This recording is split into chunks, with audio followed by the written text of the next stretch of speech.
Welcome everyone to Daf Yomi Ketubot, 1 week at a time. This is our 10th lesson of this masechet, and we are learning Daf 63 through 69. We are going to actually begin and finish the 6th chapter. So buckle up your seatbelts. We are going to begin with the Mishnah on Daf 63. And here we're going to be introduced to the rebellious wife. We'll define what that means in the Gemara in a minute. But the Mishnah tells us that if a woman rebels against her husband, then we take off 7 dinarim off of her ketubah every week. So there seems to be financial repercussions every week as long as she is being rebellious. And we do this till the ketubah ends, right? Again, either till 100 or till 200 zuz.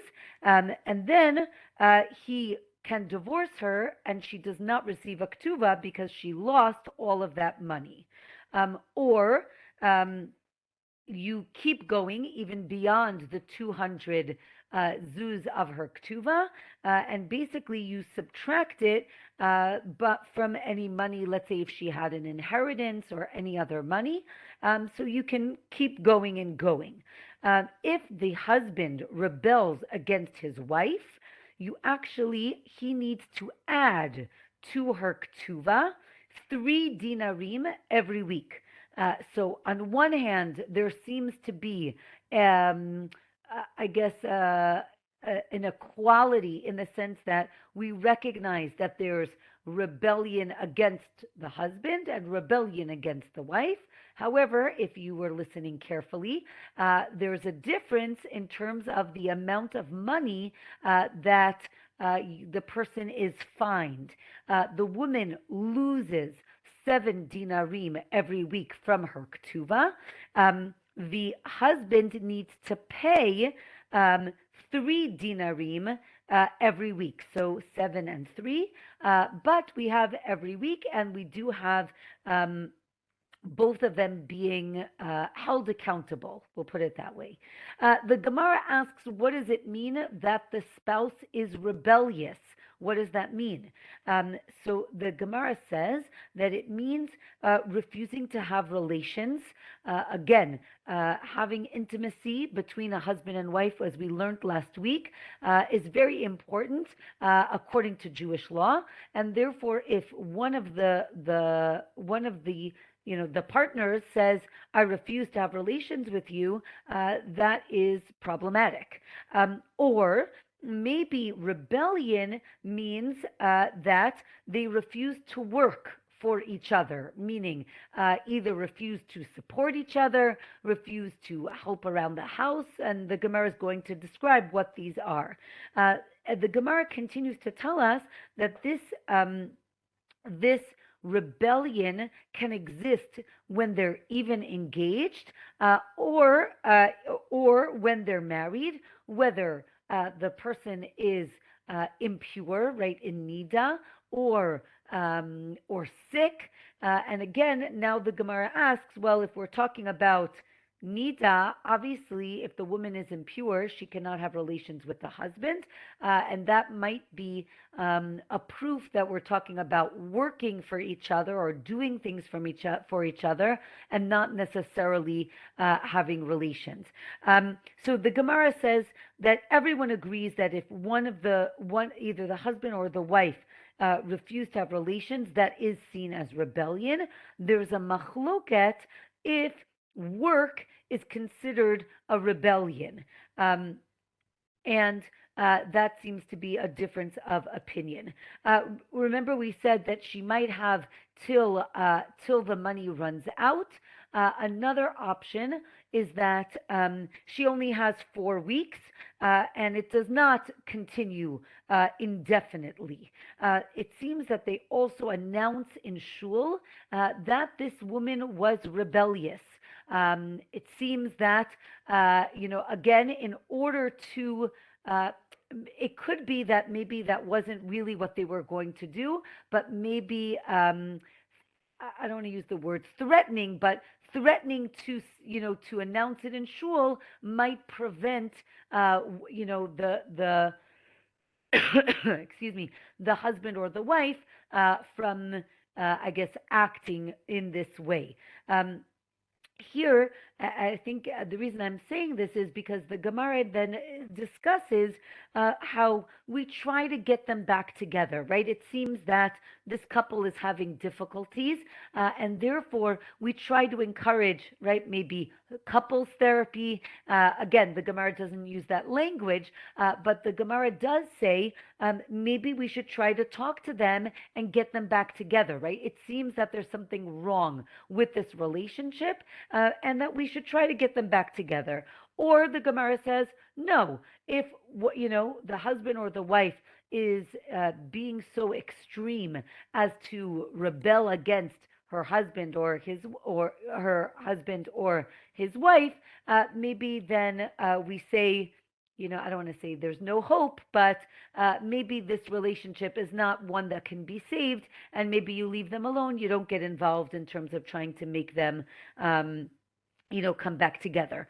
What if she says she loves him, but, I love you, but I want to get you back for something that you did. So then we see that there is a basis to the relationship, and we do try to get them back together, right? If she says, I hate him, I don't want to live with him, now we see that really this is not a very healthy relationship, and we leave them alone, or maybe we try to get them back together. I think it's just fascinating to see that there's actually a discussion in the Gemara about helping a couple get back together, couples therapy, right? Why are why are they acting the way that they act? And it's not purely, scientific. Rather, there's a lot here. I think that the Gemara is being very sensitive to try to understand why are they behaving in the way that they are behaving. The Daf 64 tells us that we actually give them 12 months till we say that he has to divorce her, and maybe in that time they will be able to rectify it.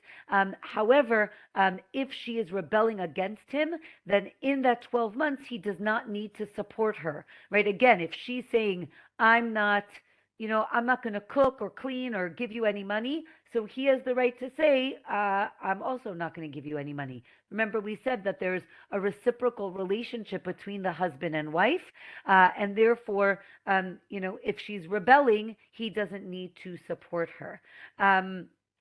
It seems that they would write a letter stating that a person is rebellious, but not, that's for a regular husband and wife, but not for a shomeret yavam, for a woman who is waiting to do yibum, right? If he asked to marry her and she said no, this is considered rebellious. Remember, again, this is taking us back to masechet yevamot. If they should do yibum or chalitza, right? Should they get married or separate? If, let's say, she says, let's get married, and he says no, it seems that he's not considered rebellious. So that seems to be, interesting that there's that difference. And the Gemara says, again, let's say she wants to have children, she wants to get married. He, right, he, on the other hand, has a commandment to have children, right? Pru uravu is a commandment, an obligation for men, not an obligation for women. However, I think just biologically, women tend to have that desire, and therefore they would want to get married. So here again, they say, well, maybe the case is that he asked her, let's say if he asks her to do chalitza, right? He wants to separate, and she refuses. She's seen as rebellious. If he asks her to do yibum and she refuses, she is not seen as rebellious. And here, the Gemara says that, and we learned this in the last masechet. Originally, right, we know that originally they said that yibum is better than chalitza, right? We want to encourage doing yibum, and therefore, if he wants to do yibum and she says no, that's seen as a rebellion against what he would like. And again, if yibum is seen as the best thing, it seems that she is detracting from that. However, we learned later on, because people didn't really have good intentions about doing yibum, the rabbis decided that really chalitza was the preferred outcome of this relationship. And therefore, as we said, if she refuses to do yibum, she's not seen as rebellious because, again, chalitza is better than yibum. Okay, when she rebels, so um, second. We take off money, right? Again, every week. And here, because we said it's 7 dinarim, so basically she loses 1 dinar for every day of the week. That's why it's 7. When he rebels, so she is paid for 6 days, not Shabbat, and therefore she's getting, right? She's getting 3 dinarim, right? Basically half a dinar for every day. So it's interesting. The Gemara asks, why is there a difference? Why is it 7 versus 3? There are a few explanations. Interestingly, again, the Gemara is written by men. It's important to remember that. So the Gemara says here, it's more noticeable when he has a desire for his wife and she refuses him. So then he is, either suffering more, right? Actually, physically suffering from not having relations, or embarrassment that they are not having relations. So it seems that he's suffering more than she is. Therefore, he takes off 7 dinarim when she is rebelling, and she gets only 3 dinarim because presumably her suffering is less than his suffering. Again, I think it's just an interesting discussion to think about. Is that true nowadays as well? Would we say it's more equal? It's just an interesting thing to think about. Okay, the next Mishnah on Daf 64 tells us that if a man sends food to his wife, it seems Rashi says that they're not living together at this time. I don't know if it means that he's away on business or they live in separate places. But here, again, remember we discussed last week that a man has an obligation to support his wife. In this Mishnah, the Mishnah gives us exact amounts and types of food that he needs to send her. So you can look it up on Daf 64. It says, barley, wheat, oil, figs, right? A whole basically shopping list of the things that he needs to send and how much he needs to send. However, if they are living together, then basically she eats whatever he eats, right? If he brings in enough money for, a certain amount, then they eat together and that's what they eat. But here he's providing food, or he's sending food to her. Therefore, we have a list of, I guess you'd call it the essentials. Not only does he doesn't only have to send her food, but he needs to provide a bed and a mat, right? That's like a mattress for her to sleep on, a head covering for her. Again, Jewish women customarily wear a head covering, so she needs a head covering. She gets it's called, right, in Hebrew, chagor lematneha, right? We would call that like either a belt, like a chagura is a belt, or it means a loincloth. Maybe it means a leather, right? Because it has the idea is that it's made out of leather, so maybe it was an apron for work. Right. Again, this Mishnah seems to be a continuation of when we discussed last week all the things that the husband has to do for the wife and all the things that the wife has to do for the husband. Now we're talking about physical objects that he needs to send her. So the Mishnah continues. He needs to send her new shoes 3 times a year before every holiday. So just, I hope you're all taking notes, right? You get new shoes before every holiday. You get clothing that's worth 50 zuz. I don't know if you want to write that one down, but you could, right? So you need to make sure that every year you get new clothing. And this happens from year to year. The question is, does it mean every year she gets new clothing, or every year does she get these new shoes, or only when they wear out? Again, don't forget, in the time of the Mishnah and the Gemara, there are people who are very poor. So it's interesting that we're discussing all of these new things. Here the Gemara seems to say, right, also the clothing has to be appropriate for the season, right? So you need to give a winter coat for the winter, and you need to give summer clothing in the summer. You can't give the opposite.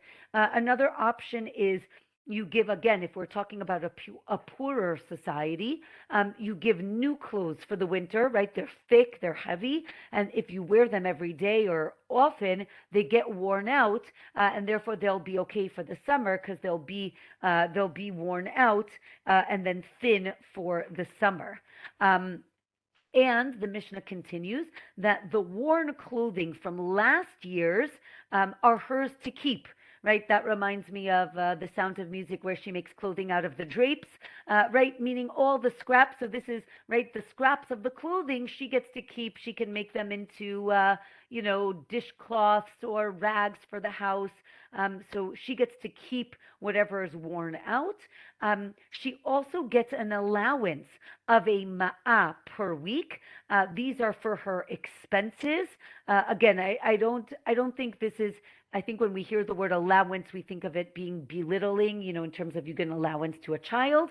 I think this is meant to be very positive. The woman, not only does she get all of these items, she also gets pocket money, for her expenses. And again, if they're not if they're not living together, they should at least eat together every Friday night. We'll see that this is taken literally and euphemistically. We'll get there in a second. If she doesn't get expense money, let's say he says, I'm not giving you that, this allowance, then she doesn't need to give him the extra money that she earns. If you remember last week, we talked about a woman going to work and all of the her salary goes to her husband. It seems that there's a certain amount that is expected for her to give to him. And if she makes more, right, if she we'll see what that means if she makes more, right? It could mean that, she pushes herself and now she puts in overtime. So that money, that extra money, would be hers if she's not getting allowance, meaning either way she gets extra, it's either coming from her paycheck or from his paycheck. And then again, the Mishnah actually says that explicitly, that she needs to bring in a certain amount of money to the husband, right? Meaning it's a reciprocal relationship. He supports her and she supports him in the sense that they're working together and they're both working. Again, I think I'm not. I don't know enough historically what was going on. 2,000 years ago, 1,500 years ago. How common was it for women to be working?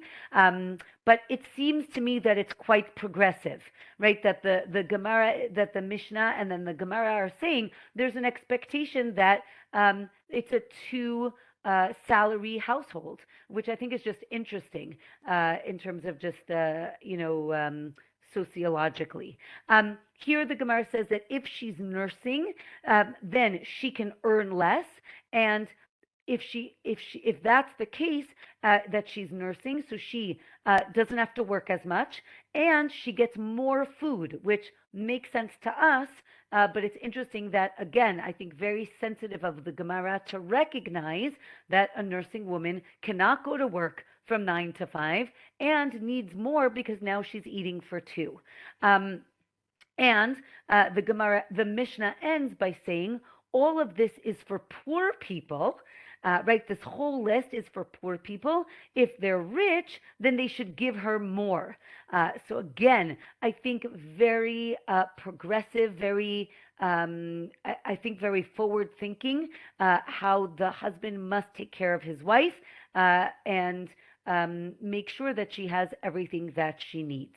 Um, the Gemara says that there's a machloket what the amount of bread needed to establish an eruv, right? We were talking about how much wheat or how much barley he needs to give her, and therefore there's a discussion of how much wheat you need per meal. If you remember all the way back, and this, by the way, and I've said this is already the second time I'm saying this, this is a sign that you've all learned a lot of Gemara, that we're at the point where I could say, remember when we learned, as opposed to we are going to be learning.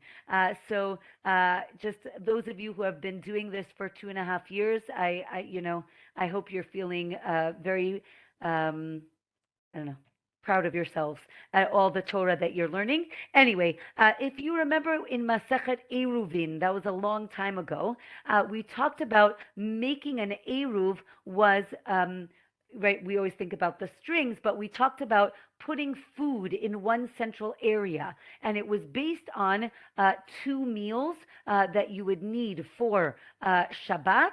And here the discussion is, how much wheat do you need per meal? And we want to make sure that the wife is getting enough wheat that she is able to provide, right, 14 meals, right? Two meals a day. Again, interesting, we're used to 3 meals a day. In the time of the Mishnah and the Gemara, it was 2 meals a day, right? One in the middle of the morning, one, end of the afternoon, beginning of the evening, and then you went to sleep early. And then here, if you noticed, we said 2 meals per day for a week, but all of you are, again, very familiar with the idea that we said on Shabbat, from Masechet Shabbat. On Shabbat, we need 3, excellent, right? 3 meals a day, and therefore we want to make sure that she gets more, right? Not only 15, but rather 16 meals per week. The Gemara says we want to make sure that she has extra food for guests. Don't forget, we have an extra obligation or understanding that we would love to host people. Therefore, she gets extra wheat so she can have guests, and 3 meals for Shabbat. And the Gemara on Daf 65 tells us that he doesn't need to give her wine, right? We spoke about wheat, barley. What about wine? So the Gemara says he doesn't need to give her wine. We learned this from Chana. This is just good to get prepared for Rosh Hashanah. On Rosh Hashanah, we're going to read the story of Hannah. Hannah was barren, and she goes to the Mishkan, to the tabernacle in Shiloh, and she prays for a son. And we actually learn many laws about prayer from Hannah. One of them is that we need to daven silently. When the Kohen Eli saw her praying, he thought that she was drunk, if you remember, right? Because she's praying and she's very animated, but she's not saying anything. And we see here, right, she says, obviously I didn't drink, right? I don't drink. So the Gemara here says, this shows that women don't drink, and therefore the husband does not need to give wine to his wife. The Gemara says, well, maybe that's not the case. Rather, if she's used to drinking wine when she's with her husband, so then he needs to give her wine when she is not with her husband. But if she normally does not drink wine, he does not need to provide wine. Or, interestingly enough, he needs to provide her wine for her cooking, right? So maybe she is making, chicken in a white wine sauce. So he needs to make sure to give her the wine for her cooking, but not for drinking. Okay, we have the story now of the widow of Abaye who came to court to ask for support. For mizonot, for food. And she also wanted wine, right? It seems that her husband died, and she says, I need you to support me, right? She goes to court to support her. And they said, right, she says, give me wine because I used to drink wine. And they didn't believe her that Abaye drank and gave her wine as well. Um, and as she tries to demonstrate, right, how much wine Abaye drank, she's like, he used to drink so much. And when she picked up her arms, she actually revealed her arm, which we know is supposed to be covered. And it seems that that was um, arousing to the people in the court. And the Gemara describes that Rava runs home to be with his wife, and his wife notices that something is, different. And she says, what happened in court today that you're, acting this way? And he basically explains what happens. He's very honest with his wife. And basically, Rava's wife chases down the widow of Abaye and says, you are not appropriate. You need to get out of town and stop arousing other women's husbands. So just an interesting story. The Gemara continues with other stories about widows who go to court and how they ask to be supported, and that the court supports them in the way that they are accustomed to. Right? They give her bedding. Again, as we mentioned, right, he needs to give her bedding, a mattress, a pillow, right? Whatever she is accustomed to, he needs to provide for her. Again, the husband, and if the husband is no longer there, then the court. And we mentioned shoes. So the Gemara tells us that in the mountainous regions, they actually need 3 pairs of shoes per year because, again, they're walking a lot. And therefore, he needs to give it to her before every holiday. And this is so that she will be happy, right? We have this concept of simcha, of a happiness before every holiday. So any husbands out there, please remember that before Sukkot, you should be buying your wife either new clothes or jewelry, right? V'samachta bechagecha. We want to make sure that the wife is happy before the festival. Okay, as we mentioned again, right, the leftover clothing goes to the wife, and if she is widowed, then the used clothing goes to the heirs, right? Again, whether it goes to her or to the heirs is a discussion in the Gemara. As I mentioned before, the Mishnah had said that she needs to eat with him every Friday night. The Gemara says that, again, this could be literal, but it can also be a euphemism for having relations Friday night. So, again, the concept of mitzvah night comes from here, that there is this idea, Shabbat, where things are more relaxed, things are calmer, then there is this idea of being together on Friday night. And again, here we have the father needs to support his children up to the age of 6. And at that point, right, they still need their mother's care. Therefore, I guess it's this idea of child support. So as long as they need their mother, they also need to be supported by the father. And as we mentioned, right, the father has to give, the husband has to give the nursing wife more food. Here it seems to be more wine. Apparently the Gemara thinks that wine is very good. Again, in those days, they didn't really drink water. So maybe this idea is that she needs to drink more, not wine, but water when she is nursing. And with that, we finish the 5th chapter. Now we're going to start the 6th chapter. So the Mishnah tells us that again, we've seen this before. So, right, what a woman finds on the street and her earnings go to her husband. Her inheritance, right, anything that she inherits, the husband can use the produce while she's alive. and afterwards, right, if she dies, it goes to the heirs. Boshet and pgam, right? If something happens to the wife and she is embarrassed, there's some sort of um, injury that she sustains, and if she is going to be paid for the embarrassment of that injury. So here, the Mishnah tells us that the money that she gets for the embarrassment goes to her; she gets to keep it. Or another opinion is that if her injury is concealed, so then two-thirds go to the wife and a third go to the husband. If the injury is exposed, meaning everybody can see what happens, then two-thirds go to the husband and one-third go to the wife. And here we're going to say that when the wife is injured, it is an injury not only to the wife, but also to the husband. And we'll discuss that in the Gemara.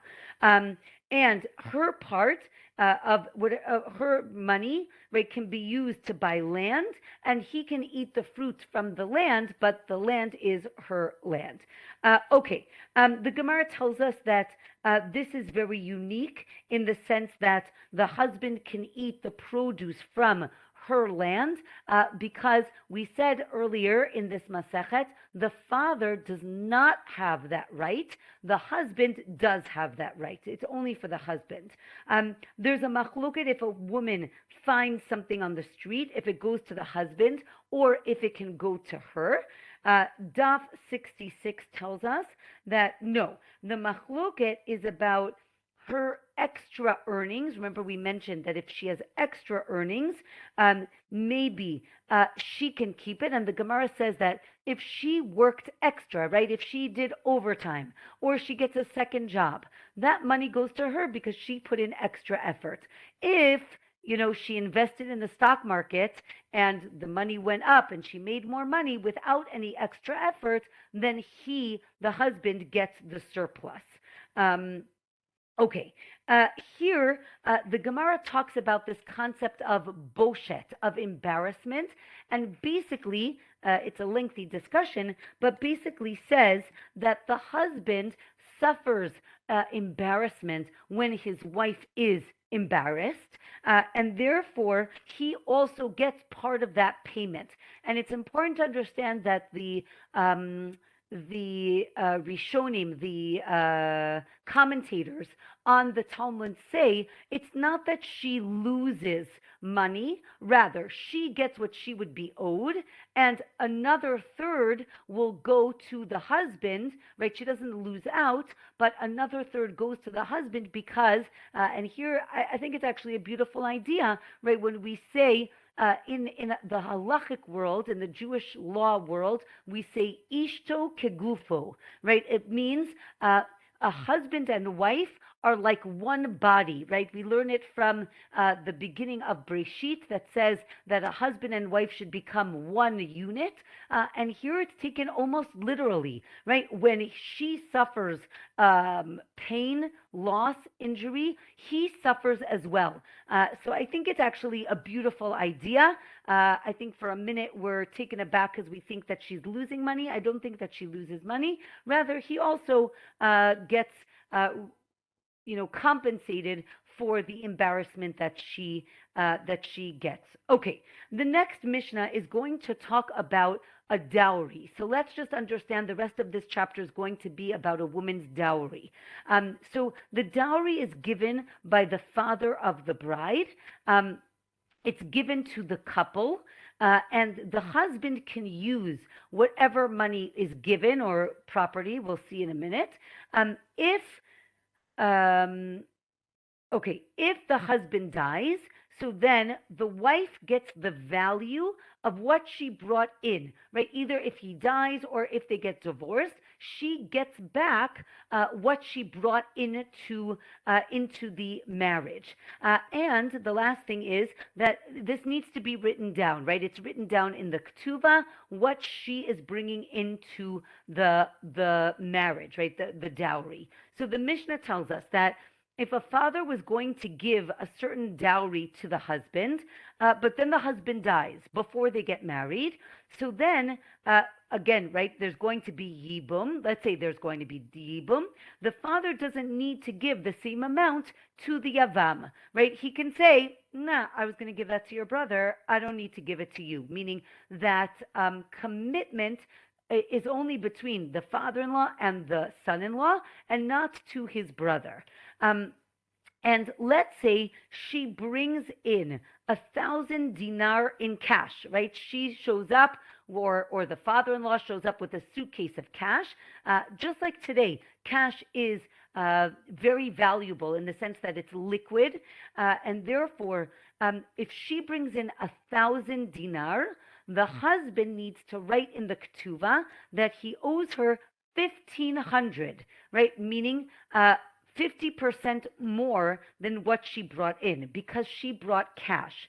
If she brings in something that needs to be evaluated, right, you have to get it appraised, then he writes 1/5 less of the value, because we know that when we get something evaluated or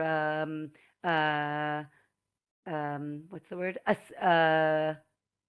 Yeah, appraised. Thank you. It's good I can read lips.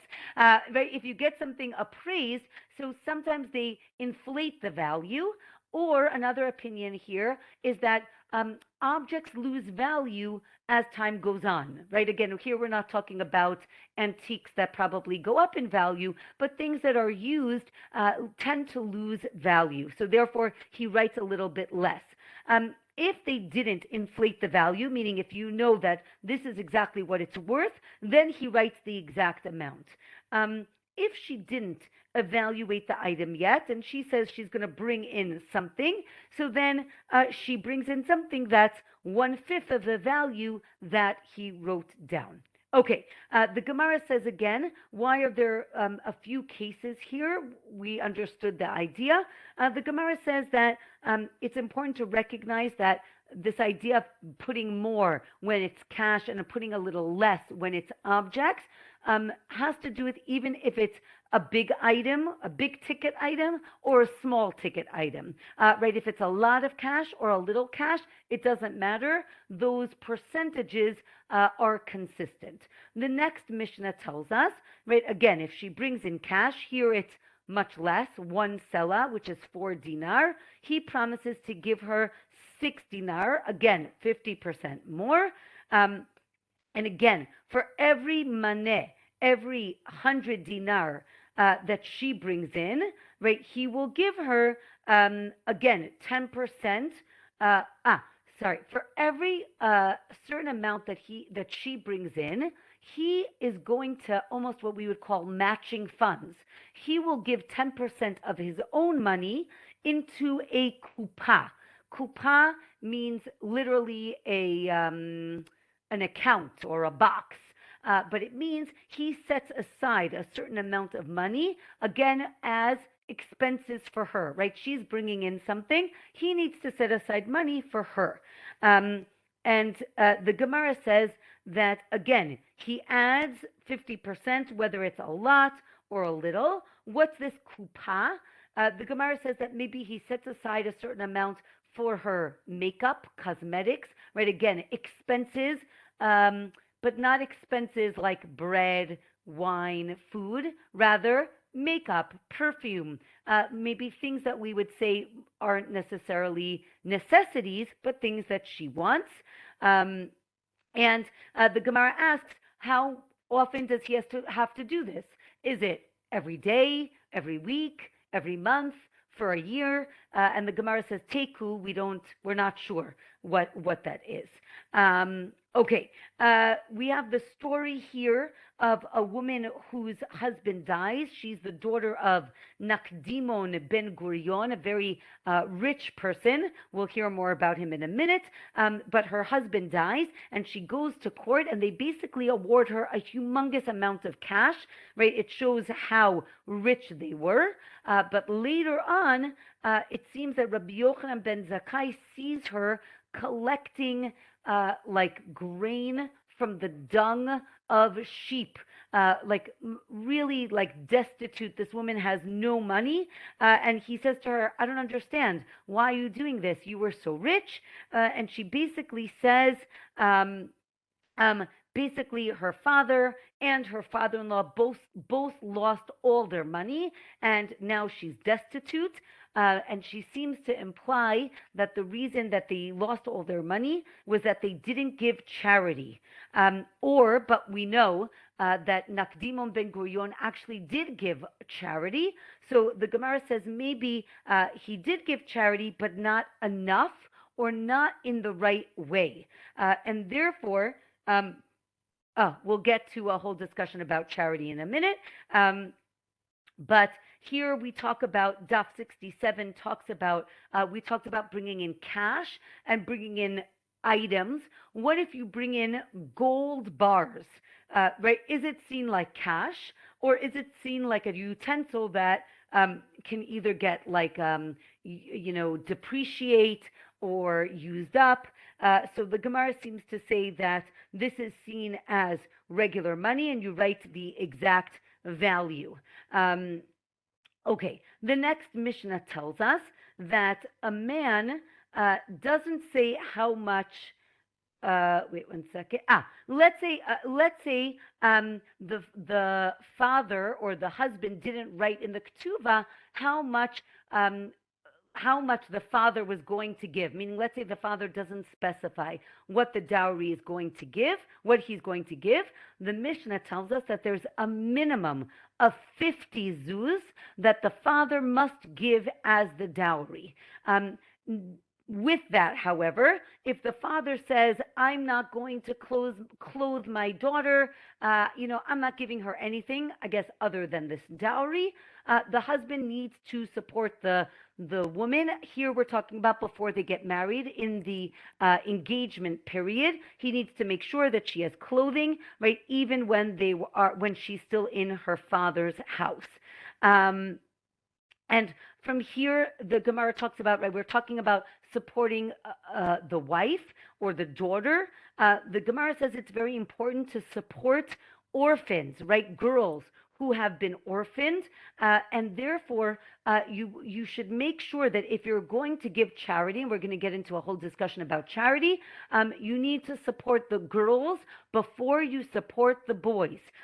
So again, if anybody tells you, right, that the Talmud is very sexist and they give all the money to the boys, it is not true, right? We've seen this before and we're seeing it here.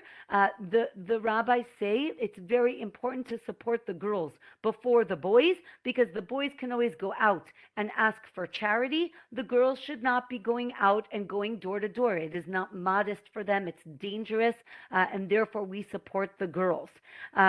Right, you should marry off the girl orphan before the boy, right? Make sure that she is protected.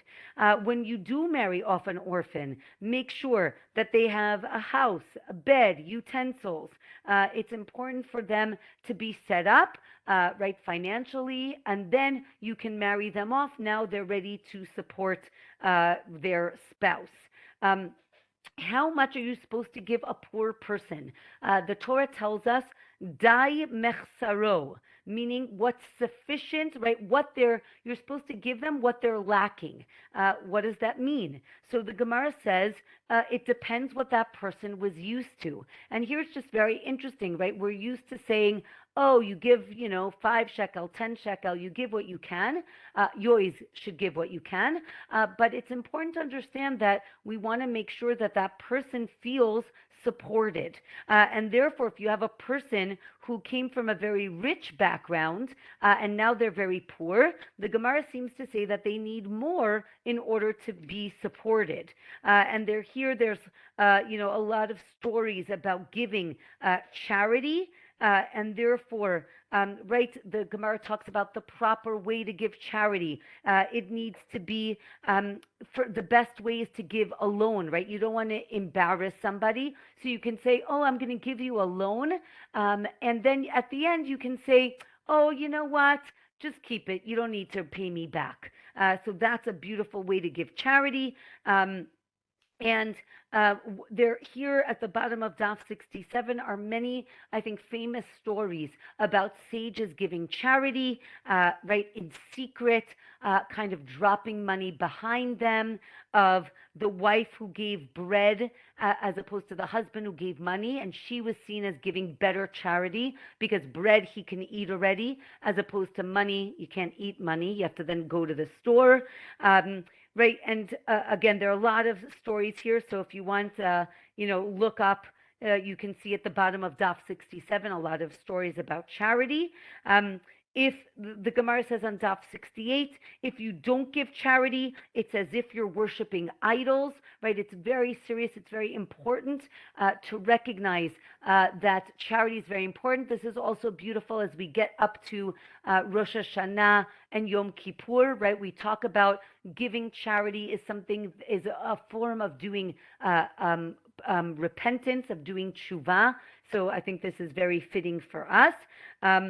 Interestingly, and I think again very sensitively, the Gemara says, and I think many of us feel this, right? If someone knocks I think they do this, right? When people knock on the door and ask for charity, you never know, who they are, what they're asking for. What if they're cheating you? What if they don't really need charity? And the Gemara actually says on Daf 68 that even if you give money to a swindler, right, but you thought you were giving charity, you get, points for, you have fulfilled the mitzvah of giving charity. So yes, we're supposed to look into, what is this fund and what is this charity? We should do research. But in the end of the day, if you're giving charity, that's what's important. So I think it's just very interesting, um, uh, very sensitive. And the Gemara needs to say the other side, right? If you are taking charity and you do not need it, you will end up needing it in the end, right? Don't think that you can get away with it, says the Gemara, right? God, kind of figures everything out in the end. And here the Gemara discusses the idea of who needs charity and who doesn't. The next Mishnah talks about, again, an orphan who agreed to a marriage. Again, this is a girl who was married off by her brother or her mother, and she agreed to the marriage, and then they gave her a dowry of 100 or 50 zuz. When she grows up, she can say that she wants the money, and she wants that money that's owed to her from the estate, meaning let's say the husband dies, that money is owed to her, right? She came in and she gets to take it out. Or we say, right, again, let's say there was no specified amount in the ketubah, right? So we don't know how much the father would have given her, right? And now the father died, so how do we know how much to give her? So the Gemara says, maybe you look at how much the father gave the first daughter, right? Maybe that sets a precedent. The Gemara says the Gemara is going to say no, because we never know, right? Maybe he was rich beforehand and now he's poor. Maybe he likes one daughter and not the other. We don't like that one, but either way. Or the Gemara says no, she gets 10% of the estate, right? Let's say again, her father dies. Now there's a dowry. There's an estate. She gets 10% of the estate as her dowry, and it's a standard amount across the board. The Gemara tells us again. Again, there's that machloket. Do we say, let's assume how much he would have given her, or do we say, no, we give a standard amount? And here the Gemara talks about that standard amount, right? Let's say there was a family and there were 10 orphan girls and one son, right? So there were 11 children, 10 girls, one boy. So what happens? The father dies. Each girl takes a tenth of the estate, one after the other, right? As they get married, they each take off a tenth, right? Again, it's a tenth of what's there. It's not like 10, 10, 10, 10, and now the son doesn't have anything. But, right, if you have 100, she gets 10. Now you have 90, you take off 9, etc., etc. And then the son is left with whatever is left over. If right all the daughters are going to get married at the same time, now you divide up the estate equally, right? Everybody gets an equal portion. What if the girls are right? If the girls who are adults before they get married, then it seems that they lose the support from the estate and the dowry, right? They're getting married after they're already adults. Therefore, right, they should the Gemara says, how do you get around this? They should tell people that they have a really large dowry, and then they'll get married quickly and get the dowry. And the Gemara says, no, no, no. The law is that they do not lose their dowry, even if they are adults. Again, reminding us, adults 12 and a half, right, not 30, 12 and a half, they still get the dowry. Okay, Daf 69 tells us that if the orphans sold or used the land, let's say the boys, right, again, the father dies, there's an estate. Let's say the boys who inherit the estate, let's say they sold or used the land as collateral. What do we do for the daughters, right, for their dowry? So the Gemara tells us that you can take the land, basically you seize the land that was sold or used as collateral for the daughter's dowry. But you cannot seize it for her support, for food. They need to take that from property that is either liquid or in their possession. Or maybe you can't even seize it for her dowry. So again, here the Gemara talks about the 10%, that the daughters get the 10% from the estate. And there's a discussion when the daughter gets the dowry. Is she seen like an inheritor, meaning she has certain rights like the brothers? Again, I wouldn't say equal to the brothers, but like the brothers, similar to the brothers. Or is she seen as a creditor, meaning they owe her certain amount of money? What would be the practical application? If she's an inheritor, they cannot say, here's the money we owe you, now get out of the house, right? She has certain rights. She gets to choose what property she wants. They cannot kick her out in any way. If she's a creditor, they actually can say, here's the money we owe you, and now you're out of here. And the Gemara actually seems to say that we do see her as a creditor. And again, she gets all the money that she's owed, but maybe she doesn't have the same rights as the brothers. And the last Mishnah in this chapter, the Mishnah tells us that a person gives money. Let's say a person gives money to his daughter through a third party, right? Let's say, and basically the case is going to be, let's say the father is going to die, and he says, my wish is that you take this, $1,000 and you buy a field for my wife. For my daughter. I want to make sure that she has this dowry, right? That she's secure. Then, right, he needs to buy the field, right? But maybe, let's say the father now dies, and let's say the daughter, the Mishnah says maybe the daughter can say, you know what? I don't want you to buy me that field. I actually want the money. So just give me the $1,000. And here there's a machloket. Do we listen to the father's dying wishes, which we'll see at the end, that's the end of the story, right? Or do we say it's hers, so he wanted her to have it, so she can decide where the money goes? Or the Gemara says maybe there's a distinction if she's a minor, meaning if she's a minor, we don't listen to what she wants. We do whatever the father says. If she's an adult, then she does have the ability to say how she wants that money.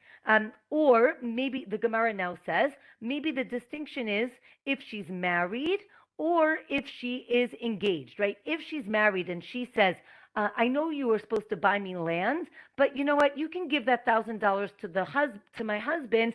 I trust him. Either he'll give me the money or he'll buy the land.